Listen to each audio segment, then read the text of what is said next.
This is Jaleel Smith Riley in a Cincinnati, Ohio courtroom who police say confessed to a robbery, killing a 20-year-old woman and seriously wounding her boyfriend. Portia Brooks was in her car with her boyfriend Aaron Martin when Smith Riley came up to her car with two others looking to rob them. When Smith Riley found out Martin didn't have any cash, he was shot in the head, leaving him with permanent brain damage. Smith Riley then shot at Brooks, which killed her 3 days later. Lord, go back and win. I just want to come home with this. This is somebody that feels genuine remorse. This is somebody that thinks about this every day, and he knows that he can't go back in time and undo what he did. Now Portia Brooks' mother delivers a victim impact statement. But he killed me mentally, emotionally. He killed my identity as a mother of 3, as a family of 4. This is now Brooks' sister speaking. I have to deal with life without Portia, so he should deal with life without parole. This is moments right before Jaleel Smith Riley gets the news that he will never be allowed to return home again. Defendants serve a term of life without parole. As to count 4 for the offense of attempted murder.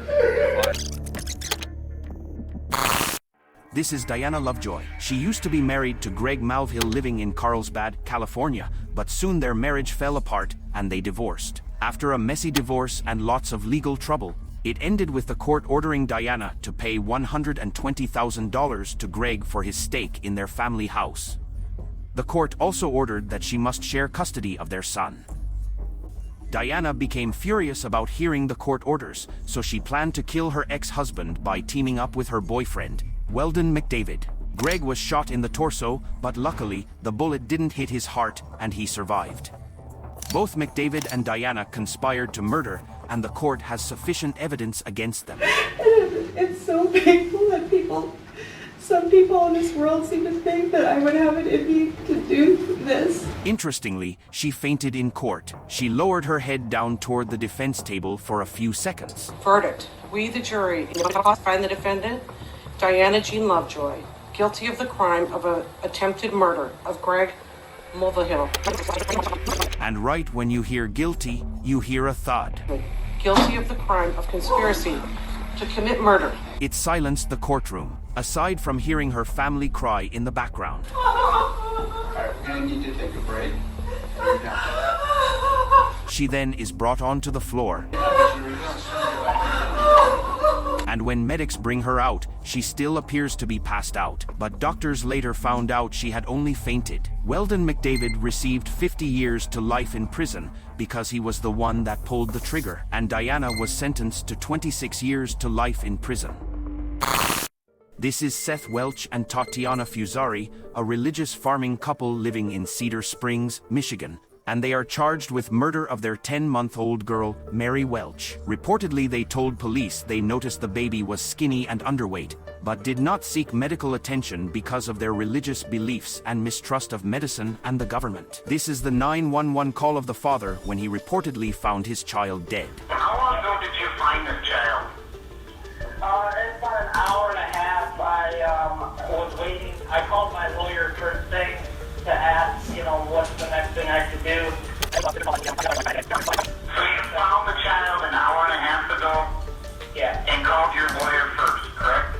Yeah. Okay. When was the last time you had contact with the child? Last night, yesterday afternoon, about 3 p.m. She goes to bed, and that was that.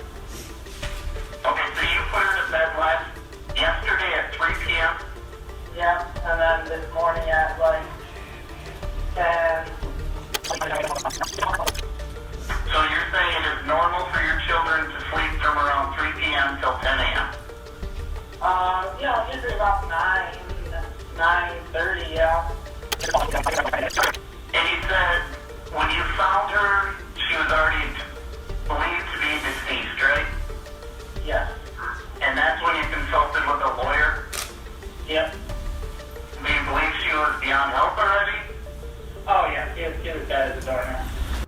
Soon after, the autopsy revealed that the cause of death was malnutrition and dehydration due to neglect by the adult caregivers. And this is the moment they realize they will be spending the rest of their life behind bars. That you're both charged with what they call felony murder, while in the perpetration or attempted perpetration of child abuse in the first degree, they're alleging that you murdered one Mary Welch. That is a charge called homicide felony murder. It is life without parole. It requires a DNA sample to be taken upon arrest, which is often like a cotton swab or in the inside of your cheek. The second offense that you're both charged with is called child abuse in the first degree, where they're alleging you knowingly or intentionally caused serious physical harm to a child. They're talking about this Mary Welch. It is a felony, possible penalty of up to life imprisonment or any term of years less than life. This is Ryan Stone, a Colorado man that went on a crime spree that spanned 5 counties and was broadcasted live by a news station's helicopter. Stone was convicted of carjacking 3 vehicles, including one with a 4-year-old inside the SUV. Authorities said when Stone sped away, he led police on a chase at speeds over 100 miles per hour. If we rewind here, you can just barely see a vehicle that Stone was driving, clipping a trooper with a Colorado State Patrol as he was trying to play stop sticks. He ended up with serious injuries. You see Stone pull out another victim from their vehicle and drive off. He heads right into a busy intersection and now the chase is on foot. He books it off the road into a parking lot running in between 2 buildings as he slips on the ice. He loses his jacket. Now there's just a fence in his way, but nope, it's too high. Cops now close in and he finally surrenders. Stone is now in the county jail, but he believes she should be getting paid for his internet fame while bragging to his friends about the high-speed chase. Hey, did you know I made the news in the UK and Australia? What? Yeah, you get paid by YouTube. So, Channel 7 News, I believe, is going to be the one that gets paid for that. Well, I'm going to contact Channel 7 News. I want to get paid. You guys are getting paid using my name and my video footage. During his opportunity to address the court about the recordings in jail, Stone blames it on emotional stress and the use of drugs. We are going through trial after that. It was a 1.5-week trial. Extremely stressful. One of the phone calls about seeming like I was bragging about making international news, this, that, and the other. That was within the first week of being arrested. Still coming off of drugs. Stone was convicted of 18 charges, including attempted manslaughter, child abuse, and assault. Then the judge sentenced him to 160 years in prison.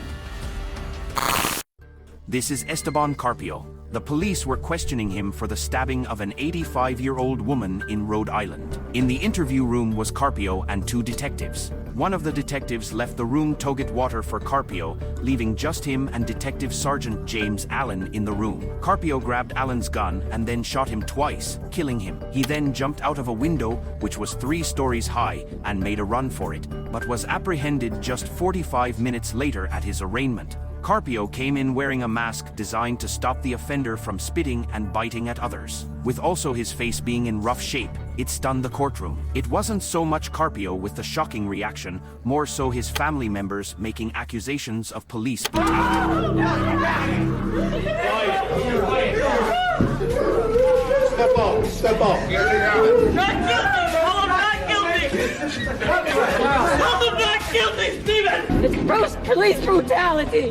He was mentally ill and he needed help and we couldn't get it. We tried and tried. And he didn't deserve this. An FBI investigation concluded that the police did not use excessive force and that Carpio's injuries were sustained due to his jump from the 3rd floor of a building and struggle with law enforcement. Every day I face the facts of what I did and what happened. He was sentenced to life in prison without parole.